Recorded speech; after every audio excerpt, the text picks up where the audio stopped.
வாழ்க்கையில் என்னைக்காவது ஒரு நாள் சூழும். இந்த உலகம் நமக்கு புரிய ஆரம்பிக்கும், மனிதர்கள் புரிய ஆரம்பிப்பாங்க, மனிதர்களுடைய நடவடிக்கைகள் புரிய ஆரம்பிக்கும், மனிதர்களுடைய உண்மை முகங்கள் புரிய ஆரம்பிக்கும். மனிதன் பின்னாடி எப்படி நடந்துப்பான், முன்னாடி எப்படி நடந்துப்பான், அவனுடைய வார்த்தைகள் எப்படி இருக்கும், முன்னாடி பின்னாடி எப்படி இருக்கும், உங்களுக்கு நலவு விரும்புவானா இல்லையா, உங்க கண்ணியத்தை மனிதர்கள் பாதுகாப்பார்களா இல்லையா, இப்படி எல்லாமே உங்களுக்கு ஒரு நாள் புரிய வரும்.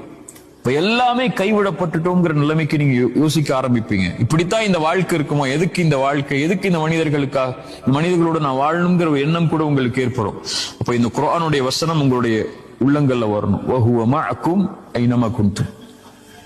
எங்க நீங்க இருந்தாலும், எந்த சூழ்நிலையில இருந்தாலும், எந்த மனிதர்கள் உங்களை கைவிட்டாலும், இந்த உலகமே உங்களை அங்கீகரிக்கவில்லை என்றாலும், அல்லாஹ் உங்களோடு தான், உங்களுடைய நிலைக்காகத்தான் அல்லாஹ் உங்களோட இருப்பான். வஹுவ மஅக்கும் ஐனமா குன்தும். எங்க இருந்தாலும், எந்த சூழ்நிலையில் இருந்தாலும் அல்லாஹ் வந்துருயா அல்லான்னு கேட்டா போதும்.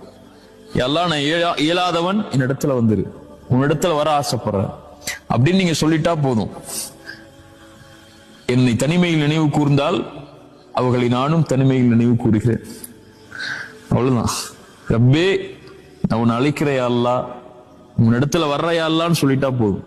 நீங்க சொல்ல வேணாம், மனசுல நினைச்சா போதும், அல்லாஹ் உங்களை நினைவு கூர்ந்து விடுவான். அவ்வளவுதான்.